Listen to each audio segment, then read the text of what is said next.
Hello, my name is Julio, and in this video, I will be analyzing the role of Diego in the film Fresa y Chocolate and how, or I guess what his character represents within a socialist society like Cuba. I'm going to be focusing on Diego and how he kind of challenges social and political norms, especially around identity, sexuality, and freedom of thought.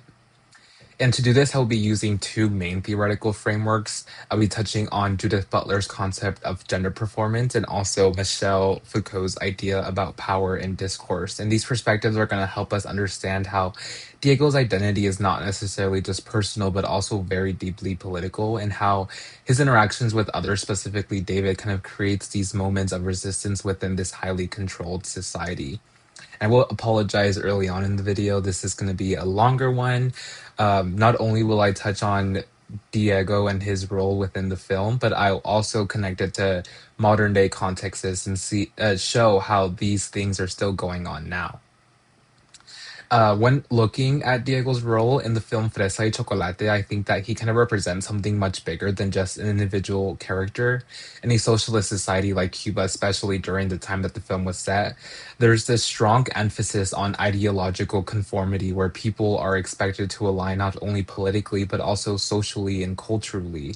And Diego really disrupts that system.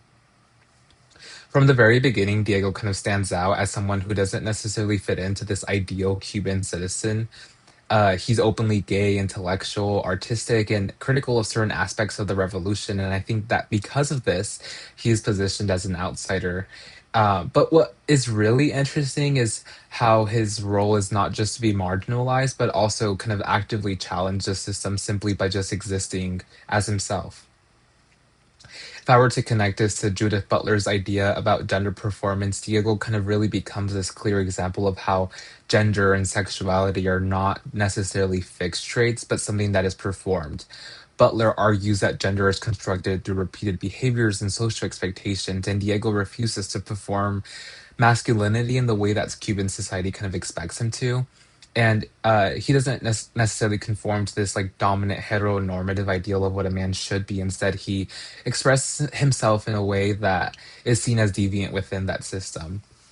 Diego kind of exposes how artificial these norms actually are. If gender roles were truly natural, there wouldn't really need to be such a strong need to police them. And the fact that Diego is judged, monitored, and even reported kind of shows how these roles really depend on enforcement. And his existence reveals that the system is fragile and it needs people to conform in order to maintain this illusion that its values are really universal. And at the same time, Diego is not just resisting through identity, but he's also resisting through culture. He engages with art, literature, and music that are not always aligned with the state's ideology. And this kind of connects directly to Michel Foucault's idea about how power and discourse, or about power and discourse. I'm sorry, I meant to say Foucault. Foucault argues that power is not just about laws or force, but also about kind of controlling what can be said, what can be thought, and what is considered truth. And in Cuba's socialist context, discourse is tightly controlled. Certain ideas are promoted while others are suppressed, and Diego kind of challenges this by introducing David to alternative perspectives. And their conversations really become spaces where different ideas can exist, even if it's temporary. It's still important because, according to Foucault, power operates through everyday interactions, and by speaking differently and thinking differently, Diego kind of disrupts that dominant discourse. I also think that Diego's apartment is symbolic of this. It kind of becomes this kind of counter space where different forms of knowledge and identity are allowed. Inside this space, the rules of the outside world are really loosened, where art, books, and open conversation kind of create a small resistance to the larger system, which is the system of the state. And it shows that power is not necessarily absolute, but that there are always cracks where alternative ideas can emerge. And another part of Diego's, or important part of Diego's role, is how he kind of affects David, because at the beginning of the film, David kind of represents this ideal socialist citizen. He is loyal to the revolution, he's suspicious of differences, and he's willing to report Diego. But over time, through their conversations and through their relationship, David really begins to question his beliefs. And I think it's important to note because that transformation is really key.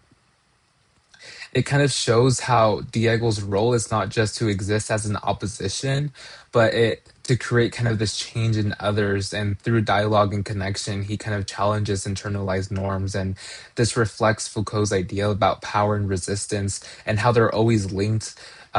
Where there is power, there is always the opportunity and possibility of resistance. And Diego kind of embodies that resistance. And it's not necessarily through like violence or direct rebellion, but it's just simply done through conversation, culture, and authenticity.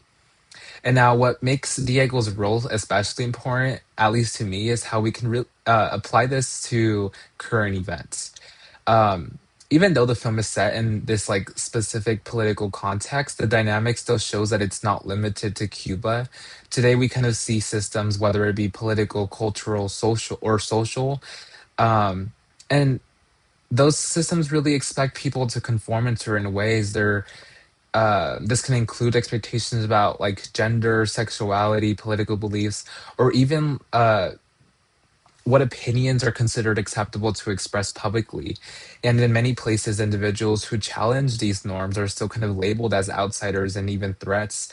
And using Butler's framework, we can kind of see how gender performance still continues to be regulated today. For example, there are still this kind of these strong expectations around masculinity and femininity, and people who don't conform, especially LGBTQ plus individuals, often face like social backlash, discrimination, or attempts to restrict their visibility.